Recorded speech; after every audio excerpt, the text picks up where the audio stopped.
ॐ भूर्भुवः स्वः तत्सवितुर्वरेण्यं भर्गो देवस्य धीमहि धियो यो नः प्रचोदयात्। Shanti, Shanti, Shanti.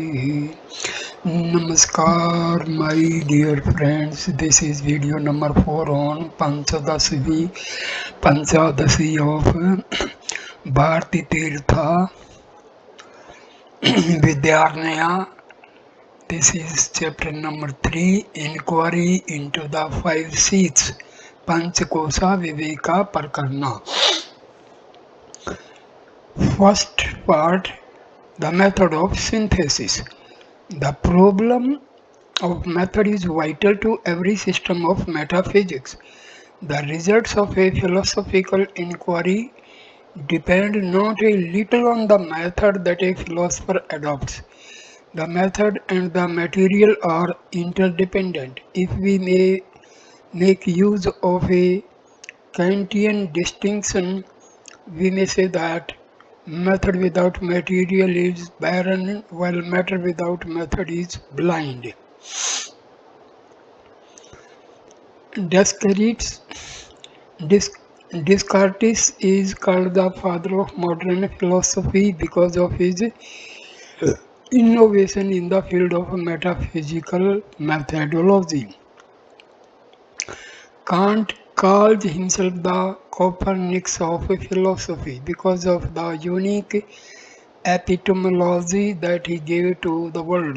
The diversity of our opinions, say Descartes, is not because some are more reasonable than others, but only because we conduct our thought by different ways and do not consider the same things. Of all the different ways of approach, the most important are the objective and the subjective methods. Those metaphysical systems which pursue the objective path land themselves in crass materialism and atheism.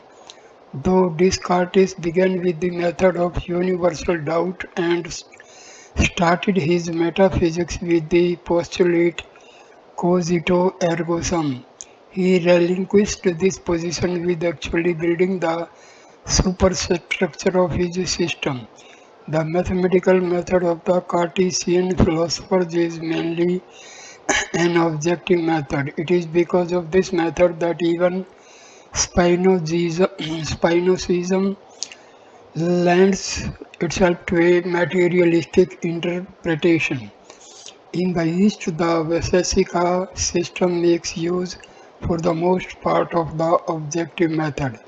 With its analytic way of classifying the various phenomena of the universe, it leaves us with an infinite number of finite particulars.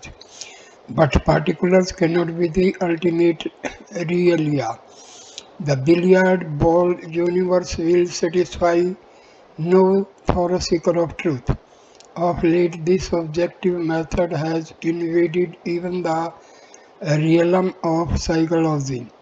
The behaviorist materializes the mind, makes it a shadow of the flesh, and explains its functions in terms of physics and physiology. The subjective method is equally one-sided, and if pursued to its logical conclusion, would lead to subjectivism and skepticism. The history of the English empiricist school bears witness to this fact.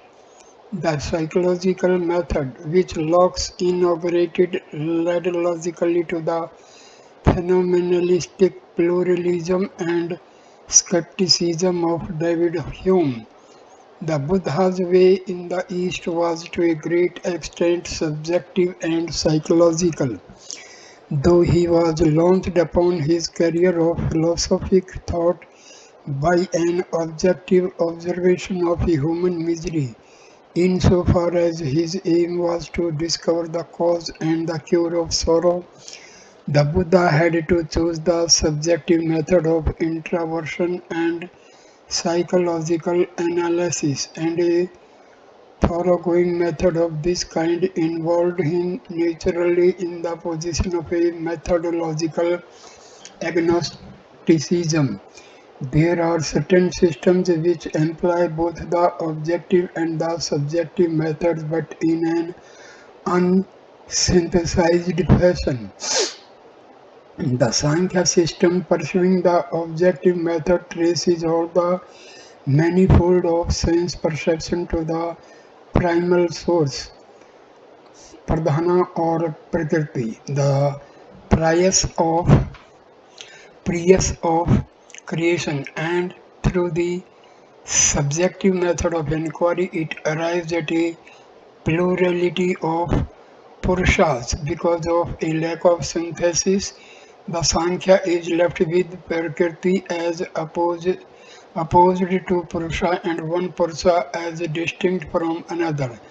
Though the Vaisesika speaks of substances which are infinite like the Atma and the Akasas, it is illogical for the system to hold the view of a plurality of infinites.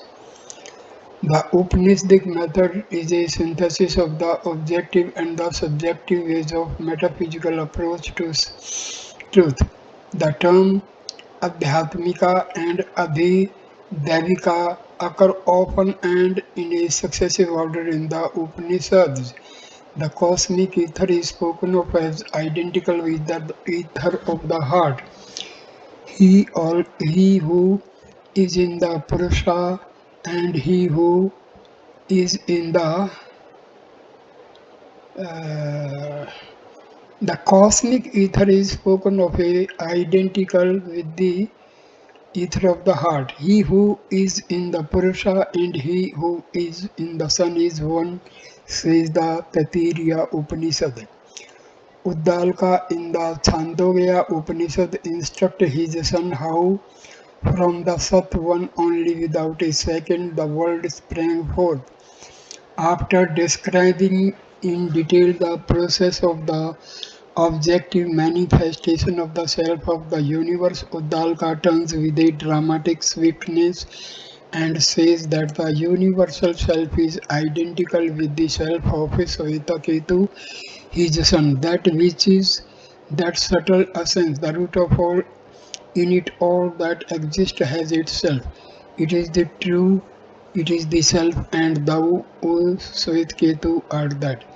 This is a typical instance of the synthetic method of the Upanishads and of the system of Vedanta, which has its roots in them. It is through this method that the Advaitins reach the unitary absolute, which can be characterized neither as objective nor as subjective. And Bharta Tirtha Vidyarnaya, who is one of the ablest exponents of the post-Sanskara Advaita, wields this weapon of synthesis in an excellent and eminent manner. In the second chapter, he adopts the objective method and discriminates the Sat from the elements and their evolutes.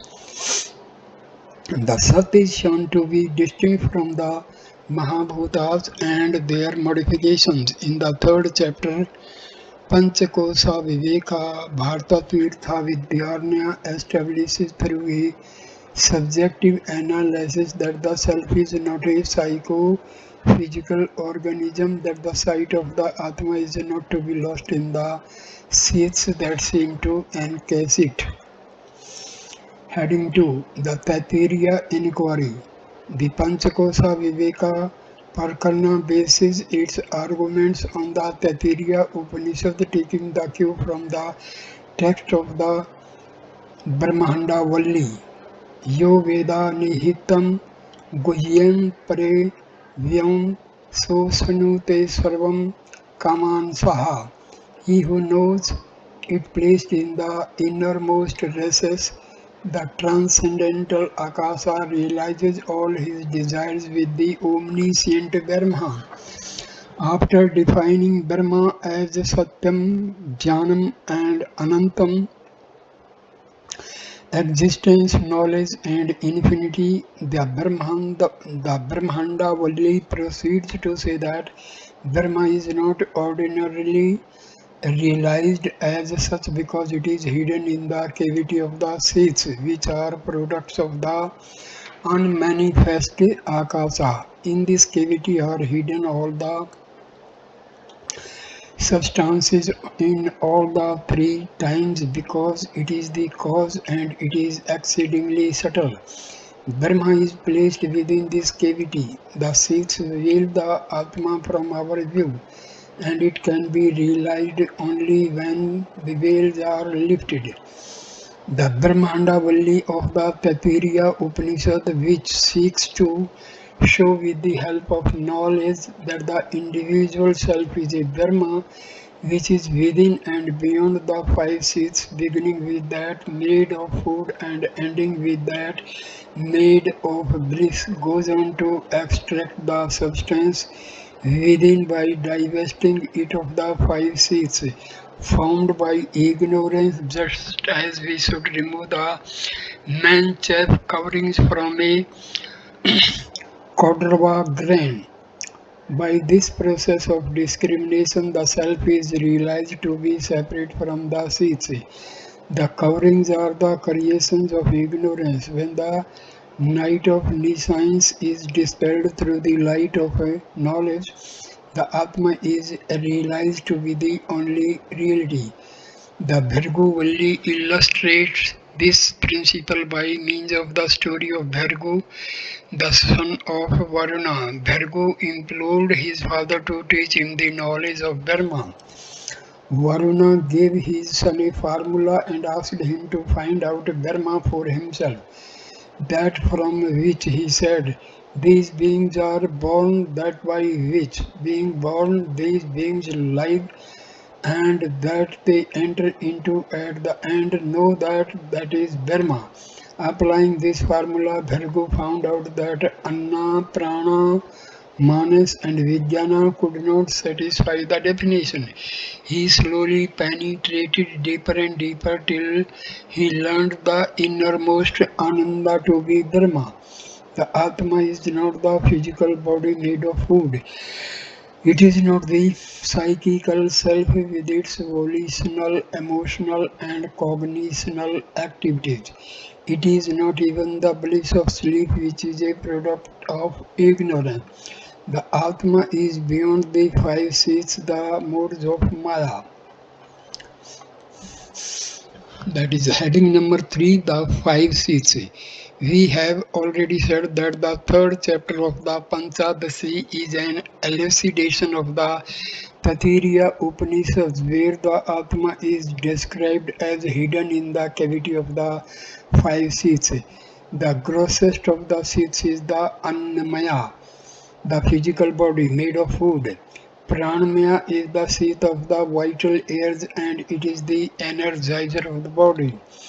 Manamaya Kosa is the seat of the mind, subtler than that is the Vidyarnaya, the seat of the intellect with the power of cognition, and the subtlest of all is the Anandamaya, the seat of enjoyment enveloped in a ignorance. These five seats lie one within the other in a serial order, and that which is within takes on the form of that which is without, like mercury that is poured into a crucible.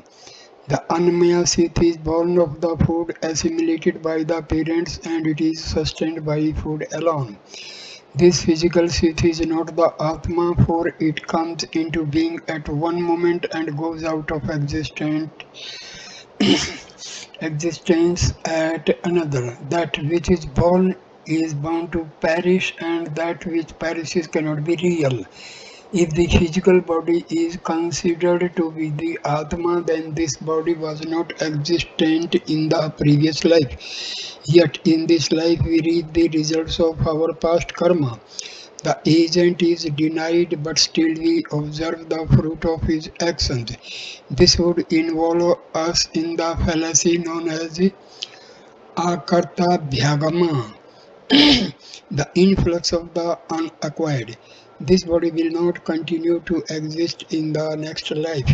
If the body were identical with the Atma, there would be none to enjoy in the life to come. The effects of the deeds done in the present life, since this body will be non-existent, then there occurs the defects of karta nasa, or the destruction of the acquired. The seed of food is a modification of Maya. It cannot be the Atma, which is the supreme intelligence. The Pranamaya Kosha is the vitalizer of the physical body. It gives strength to it, impels the various senses to their respective functions. Even this seed of prana cannot be the Atma, for it is inert, devoid of intelligence. The self is not a biological phenomenon. It is not an incessant flow of force, an unceasing stream of activity. It is absurd to speak of the self as pure duration or as the vital impulse. The Atma is not an empirical category like that of the biologist. It is very often said that the self is the mind, the idea. The mental sheath is that which identifies itself with the body and considers itself to be possessing a house, children, etc. The mind is subject to changing passions and passing moods, and so it cannot be the self. That which is a victim of modification cannot be the changeless Atma. Change implies imperfection and inherent want. The Atma is immutable and perfect. It is not the mind, it is not the finite monad of Leibniz or of James Ward. The Manas is the Ichha Shakti, or the power of desire. In the Atma there can be no desire, for it is Purna Kama, the fulfillment of all desires. The intellect, which is a reflection of the supreme intelligence, remains dormant in sleep, and on awakening it fills the body up to the fingertips. It is the doer of all deeds, possessing the power of cognition. It is the Vidyarnaya Kosa and not the Atma. The intellect does not function in abnormal minds or during sleep. It is a victim to the vicissitudes of the time, and hence it cannot be the supertemporal. While enjoying the fruits of good deeds, there is a certain moods of the mind turned inward, which is a reflection of Ananda. When that enjoyment ends, it rests in the form of sleep. This mood of the mind is termed Anandmaya, the sheath of the enjoyment. It is not the self, for it exists only at certain times. Interpreting Maya as Prachurya, fullness, and theistic interpreters of the Vedanta and even the Vartikara who preceded Sankara identify the Anandmaya Atma with the Supreme Self. Anandmaya is fullness of felicity, and this, according to them, can only be the highest self. But this way of interpreting the Taittiriya text does not suit the context. As Sankara observes in his commentary, Anandamaya Atma is an effect and not the unconditioned Atma. Ananda, bliss, is the fruit of knowledge and karma. Anandamaya is that which is made of that bliss, but this Ananda is not the supreme bliss, which is Atma. It is only an effect of karma and knowledge. The Anandmaya is within the sheath made of knowledge. The termination Mayat is here used in the sense of modification or change, as in the case of Annamaya, etc. Further, the Upanishad states that the Anandmaya is reached some karmana, Reaching is possible only of the things which are not Atma and which are effects by nature. The word Anandmaya occurs in a context where the other states are described. Annamaya is a modification of food, and so Anandmaya must also be a modification of Ananda. It cannot itself be Ananda. Further, scripture attributes the head, hands, the trunk, and so on to the Anandmaya Brahma. But Brahma itself, which is the uncaused cause of all things, cannot have limbs. It is also said that Brahma is the sporting tail of the sheath. That which needs a sport cannot itself be the prop of all things. Hence, Anandmaya cannot be the unconditioned Atma. It is only the reflection of the bliss which is Atma. The original which is reflected is the Supreme Self of the nature of bliss. Heading 4. The Self. The universal self is defined in the Taittiriya text as Satyam, Jnanam and Anantam, existence, knowledge and infinitude. The bliss which is reflected in the Anandmaya is the Atma, since it is eternal and everlasting. That whose nature by which it is cognized does not change is Satyam truth. That whose nature by which it is determined changes is Antram or false. The bliss which is the Atma is eternal and it is Satyam. The five seats have been characterized as Anantam, Anatman, not self. The Anmaya is not the Atman because it is a modification of food. It has only a model existence. The Pranmaya is not the self, since it is unintelligent and inert. It is blind force, a mere strife and striving. The Manamaya is not the Atma, for it is also a mod. It undergoes ceaseless change.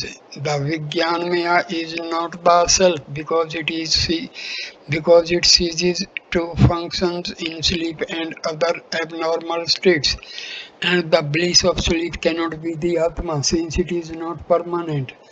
Thus it is clear that the seeds cannot be the self. But the seeds are experienced while the Atma is not experienced.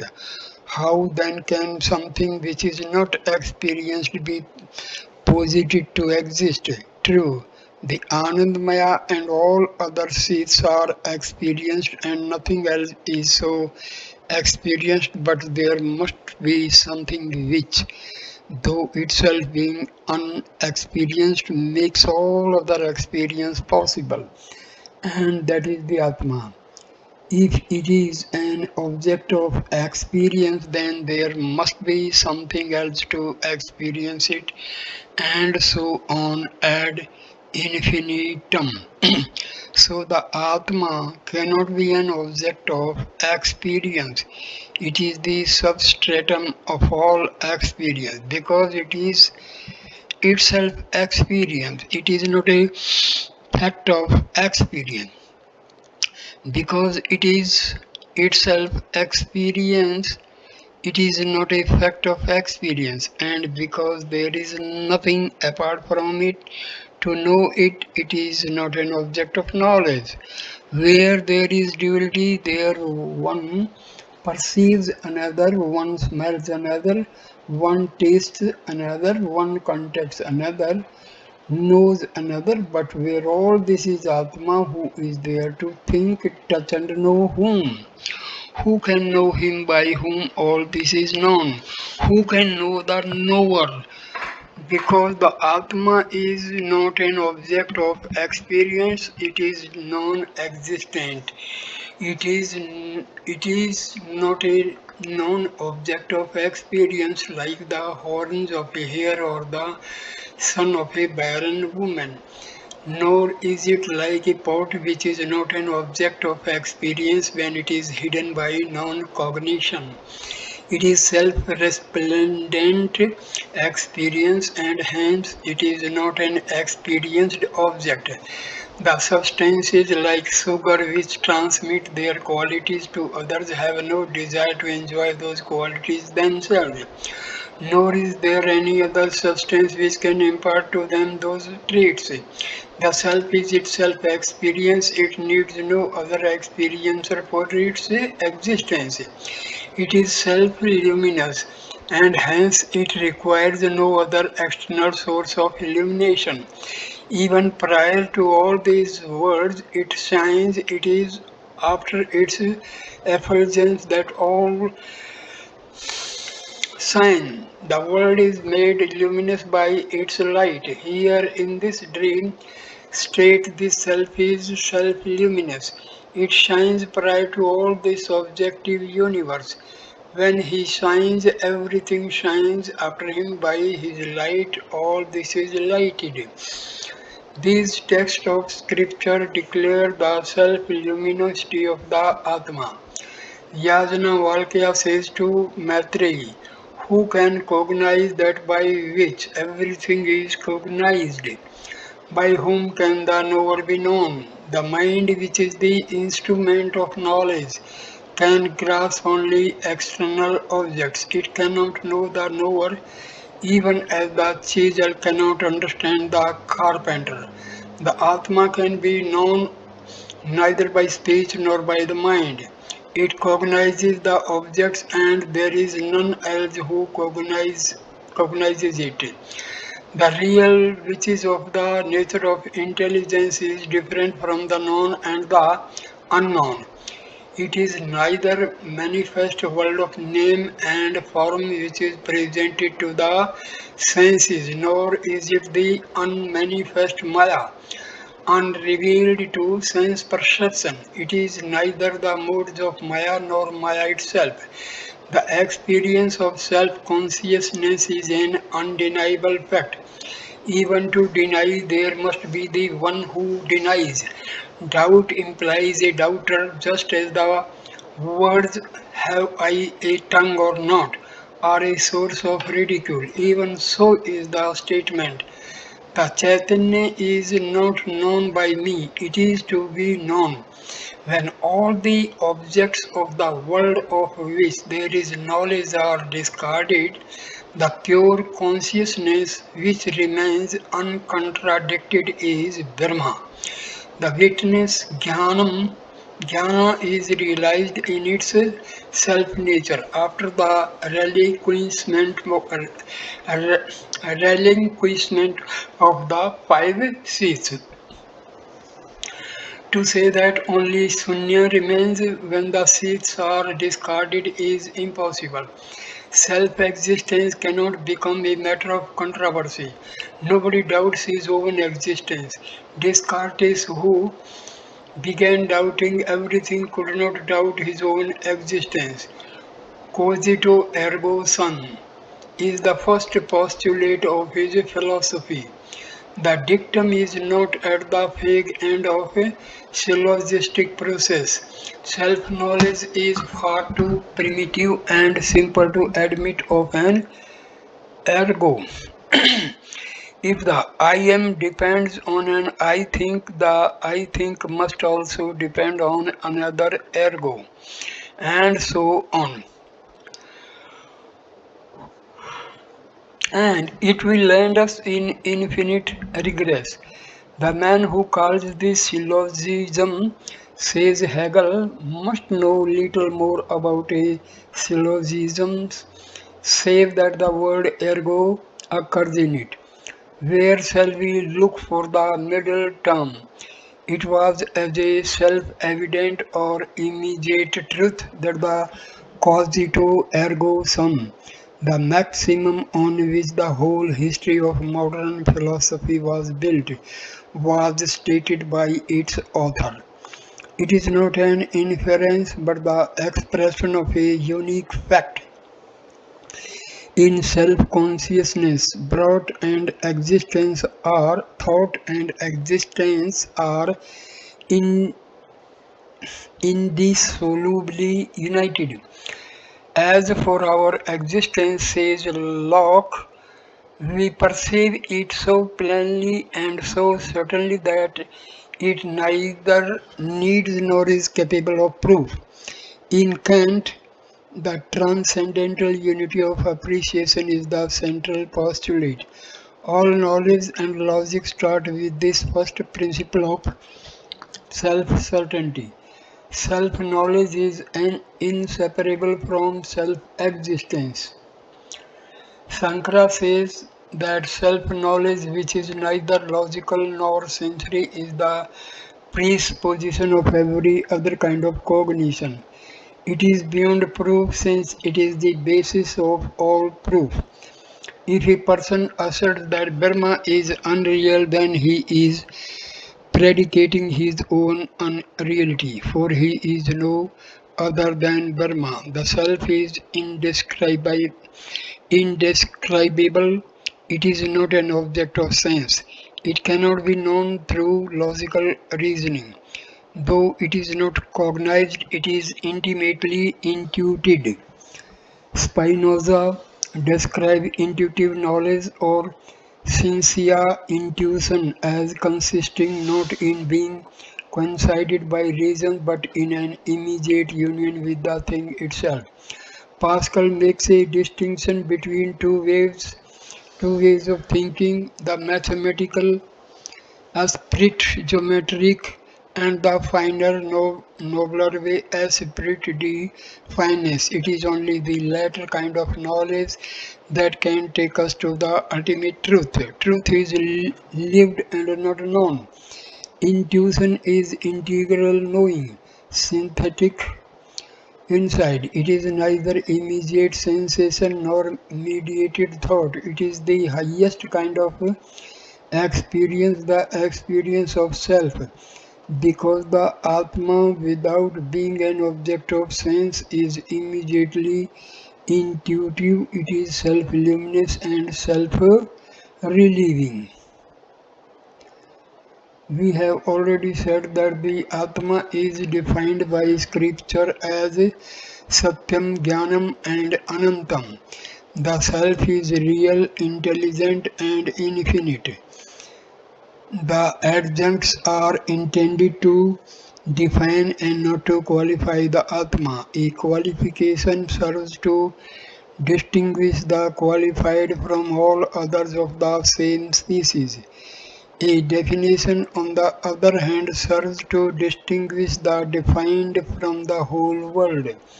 The self is real since it is the substratum of all changes. Being is reality, becoming is unreal. This may be construed as tantamount to saying that Brahma is the cause and hence also inert like clay.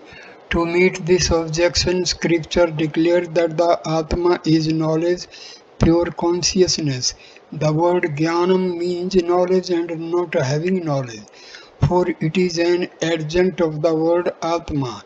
The Buddhists also admit that the real is consciousness, but their conception of intelligence is that it is momentary and moving. The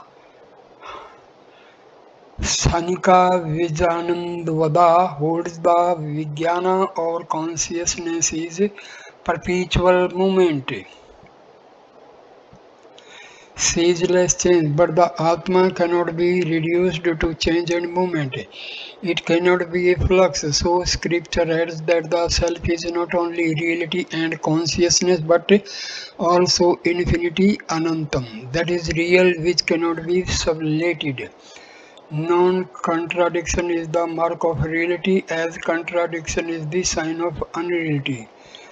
Bradley says ultimate reality is such that it does not contradict itself. Here is an absolute criterion. Our standard denies inconsistency and therefore asserts consistency. If we can be sure that the inconsistent is unreal, we must logically be just as sure that the reality is consistent. Reality is known to possess character, But this character is at present determined only as that which excludes contradiction. In sleep and samadhi, the gross and the subtle universes are negated, but the self remains as the witness of the negation. There is no state or moment in which the self ceases to be the witness. It is nowhere contradicted. Hence, it is the real. When the various objects are removed from a room, the formless ether remains. Even so, that which remains when all things are negated is the self. If it is said that nothing is left when everything is contradicted, there must be at least that consciousness which knows that nothing remains. It is this consciousness that is termed in the Vedanta as the Atma. Call it Sunya or Sakshi. The self confronts us as the most stubborn fact.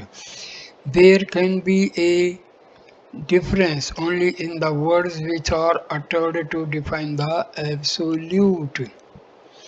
All attempts to define it are bound to be futile.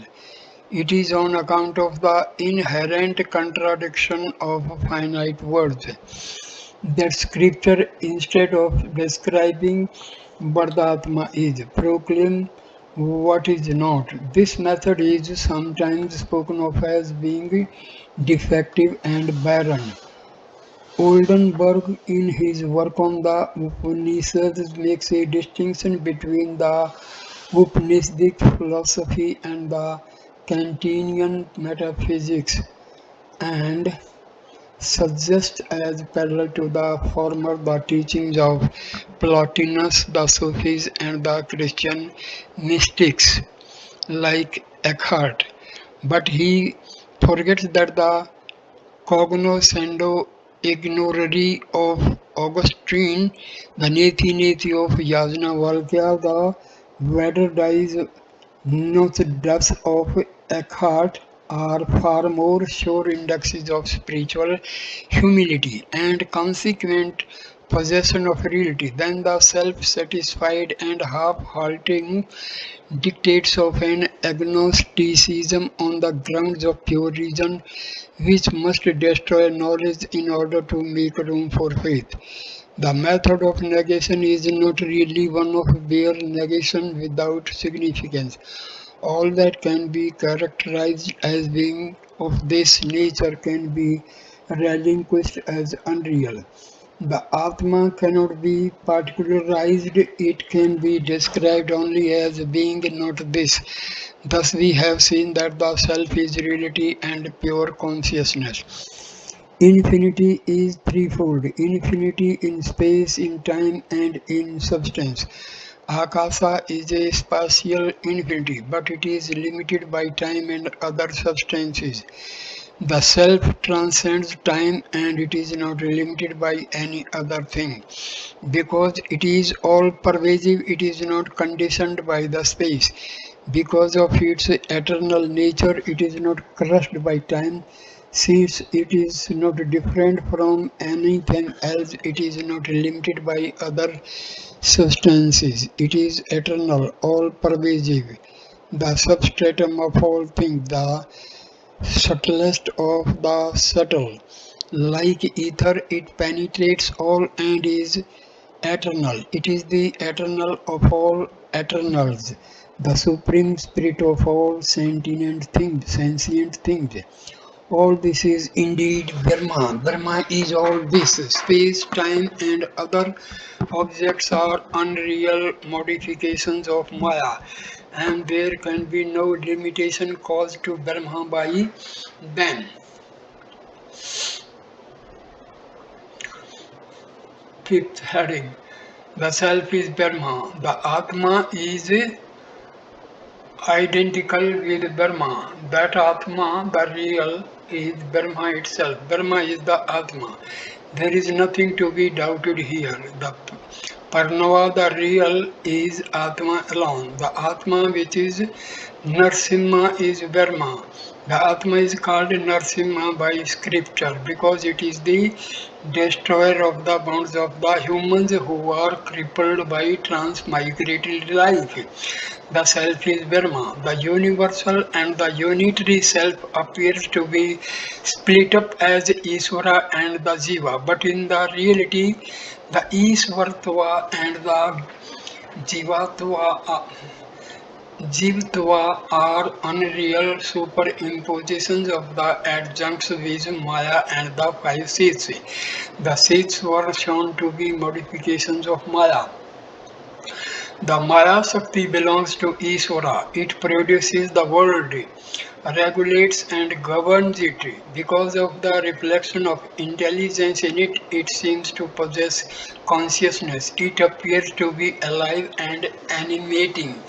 Brahma seems to attain Iswartva because of its apparent association with the Shakti. When the five seeds are superimposed on the self, it becomes the Jiva, the empirical self. But the principle which appears as Iswara when it is in association with Maya and as the Jiva due to the superimposition of the seeds is the same Brahma. This is comparable to a person becoming father to one and grandfather to another. Apart from the son and the grandson, that person is neither the father nor the grandsire. When we discard Maya and its effect and perceive their non-reality, Brahma is realized to be pure and infinite. One who knows Brahma thus becomes Brahma. The knower of Brahma reaches the highest. Reaching Brahma is realizing it to be oneself. He who knows for certain the Supreme Brahma realizes that he is himself Brahma. The self is not born and nor does it perish. And since the knower of Brahma is identical with it, he escapes the cycles of birth and death. Never does he return to this empirical existence. So, this chapter number 3 is completed, and thereby this video is also completed, and I stops the video here. Please like, comment and share the video and subscribe the channel. Next video number 5 will start with chapter 4. Chapter 4, Inquiry into the World of Duality, Advaita Viveka Parakarna. So thanks, Namaskar my dear friend. Please subscribe the channel. Namaskar.